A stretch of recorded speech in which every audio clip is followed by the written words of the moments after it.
l'invité de la matinale. KTO Radio. Notre invité ce matin est parti à la recherche de ses racines au Liban, des racines qu'il a creusées à travers la douloureuse mémoire de l'attentat du 13 avril 1975 à Beyrouth, au Liban, qui a précipité le pays dans 15 ans de guerre civile, 9 ans d'enquête et un livre publié en 2024 et qui vient de recevoir le prix littéraire de l'œuvre d'Orient. Marwan Chahine, bonjour. Bonjour. Merci d'être avec nous ce matin sur KTO Radio. Vous êtes donc journaliste et écrivain.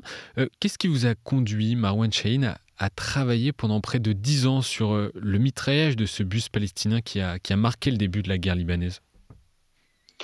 Alors, ce qui m'a amené à travailler sur cette histoire, c'est un peu le hasard. C'est-à-dire que je me trouvais au Liban en 2015 pour les 40 ans du début de la guerre civile. Et donc, du coup, j'ai proposé un article sur cet événement qui était à la fois très connu de tous les Libanais et en même temps totalement méconnu, c'est-à-dire que personne ne sait réellement ce qui s'est passé. Donc ça, c'est un peu les circonstances et le hasard qui m'ont amené à travailler sur cette histoire. Mais de façon plus profonde, je crois qu'en tant que Libanais ou Libanais d'origine, puisque mon père seulement est Libanais, j'avais un peu envie de comprendre les raisons qui avaient amené ce pays à entrer dans une guerre dont on peut encore se demander si elle est réellement terminée. Et qu'est-ce que vous avez découvert justement sur ce point ?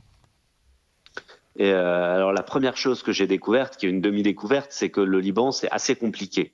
C'est-à-dire que, comme vous le disiez en présentation, c'est un pays mosaïque, c'est un pays à l'histoire tortueuse, et donc de ce point de vue, moi j'ai pu comprendre un peu mieux ce qu'était ce pays et comment il en était arrivé là.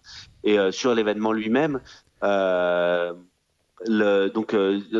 Souvent en fait, donc c'est un bus palestinien qui a attaqué dans un quartier chrétien de Beyrouth, mais sauf que les versions s'opposent. Il y a quasiment autant de versions que de Libanais ou au moins de communautés ou de groupes politiques. C'est-à-dire que pour les uns, c'est un attentat délibéré des milices chrétiennes, donc les phalangistes qu'on appelle aussi les Kataeb, contre un bus de civils, femmes et enfants qui revenaient du marché. Et dans d'autres versions, ça va être une simple riposte des habitants de ce quartier, de Ain al-Méné, qui est un quartier chrétien en banlieue de Beyrouth, contre un bus de fédayines, de combattants palestiniens armés jusqu'aux dents. Donc évidemment, comme toujours, la vérité est ni blanche ni noire, mais elle est grise, elle est quelque part entre les deux. Et voilà. Mais au-delà de la vérité, ce qui m'intéresse dans ce livre, c'est de remonter la mécanique de l'événement et de comprendre comment on a pu en arriver là, en essayant de comprendre comment chaque protagoniste impliqué dans cette histoire a pu se trouver là où il était à ce moment-là. Et justement, on considère souvent cet attentat comme le déclencheur de la guerre civile, mais votre titre de livre le suggère, il serait plutôt l'étincelle qui a mis le feu dans une société divisée où les violences entre chrétiens et musulmans existaient déjà. Oui, je pense que ça peut en effet être considéré comme le déclencheur, mais s'il y a un déclencheur, c'est que rien ne naît de rien. Donc il y avait des causes structurelles qui ont amené à cet événement, et c'est ça que j'essaye de mettre en avant dans le livre. En réalité, de savoir si c'est le vrai début ou pas le vrai début de la guerre, la question m'importe assez peu. Moi, ce qui m'intéresse, c'est de prendre cette date comme une photographie de ce qu'était le Liban à l'époque, mais aussi comme une photographie du présent et de voir la place que cet événement a laissé dans les mémoires libanaises. En vous remettant le prix littéraire de l'œuvre d'Orient, le jury a récompensé un livre qui, je les cite, sensibilise à la situation des chrétiens d'Orient tout en mettant en avant leur force d'espérance malgré les épreuves. Comment avez-vous reçu cet hommage ? Alors, j'étais à la fois très surpris et très heureux. Très surpris parce que dans mon livre, je suis pas forcément tendre avec les partis chrétiens et au contraire, j'essaye de démontrer les mécaniques de peur et de haine qui ont pu aboutir à cet événement. Et donc, ce qui démontre une grande ouverture d'esprit de la part de l'œuvre d'Orient. Et je pense en effet que toutes les communautés du Liban et les chrétiens en particulier ont besoin de connaître et de comprendre leur propre histoire pour pouvoir s'en abstraire un petit peu. Il y a une question qui se dessine en toile de fond, je trouve, dans votre livre, c'est celle de l'identité nationale. Qu'est-ce que être libanais au fond ? Vous dites avoir fait le pari que écrire une mémoire commune à travers ce livre, après s'être mis d'accord, pouvait aider à cheminer vers un avenir commun. Expliquez-nous pourquoi. Et c'est un peu le point de départ du livre. Au départ, j'ai vraiment cette idée mais cette idée qui est celle qu'on nous inculque à l'école en France, qui est que connaître son passé permet d'éviter que certaines erreurs se reproduisent. Bon, je serais moins affirmatif aujourd'hui vu le contexte terrible du Liban et de la région, mais je pense que c'est un outil, c'est-à-dire que c'est de produire un récit alternatif, un récit qui ne reproduit pas enfin, qui sort des logiques belliqueuses. C'est ce qui permet aussi d'emprunter un autre chemin et pourquoi pas de créer un discours, un projet commun sur le Liban, qui a été sa fragilité quasiment depuis que ce pays existe. Et qui n'est pas encore trouvé aujourd'hui ? Non, pas réellement. C'est-à-dire que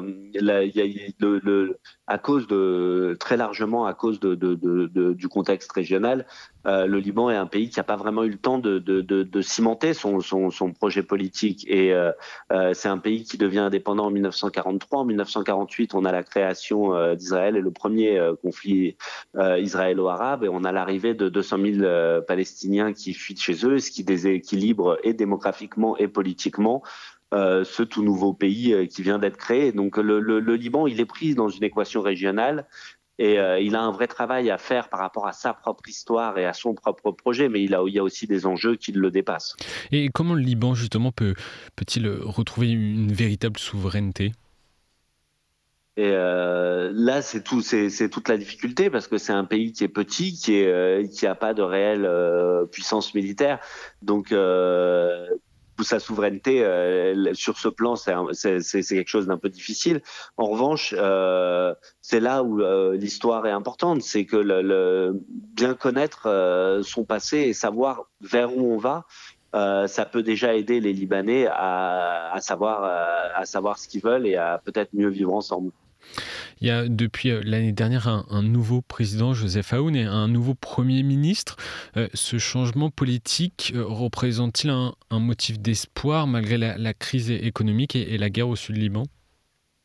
Alors il y a un réel motif d'espoir dans la mesure où l'un comme l'autre ne sont pas des héritiers directs de la guerre civile et au moins de son première apparence, parce qu'au Liban il faut toujours se méfier, ils ont l'air ni l'un ni l'autre corrompus, contrairement à quasiment l'ensemble de la classe politique libanaise depuis que le Liban est Liban, presque, on pourrait dire.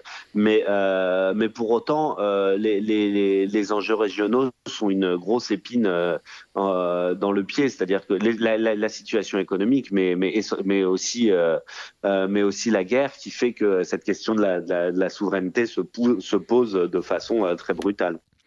Et vous évoquez à la fin de votre livre les manifestations de la jeunesse en 2019. C'était un an environ avant l'explosion du port de Beyrouth. Manifestations de la jeunesse contre la classe politique, la crise économique, où jeunes musulmans et chrétiens ont manifesté ensemble. Pensez-vous que la jeunesse peut s'unir, quelle que soit la communauté d'appartenance ? C'est l'espoir, oui. C'est l'espoir, c'est que les jeunes Libanais demain arrivent à créer un Liban qui sortirait des carcans, des carcans communautaires, ou au moins à les dépasser. Et c'est en ça que j'ai voulu écrire ce livre aussi, pour offrir un matériau à des jeunes qui voudraient se projeter dans un autre Liban. Mais là encore, on est rattrapé par le présent et l'actualité de la guerre et des frappes israéliennes qui continuent quasi quotidiennement au sud Liban divisent de nouveau les Libanais. Donc il faudra de toute façon une accalmie régionale pour que le Liban puisse se projeter sur un avenir interne.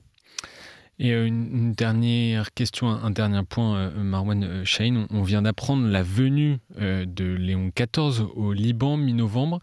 Quelle a été votre réaction en apprenant la nouvelle ? Qu'est-ce que cela peut en tout cas apporter au Liban ?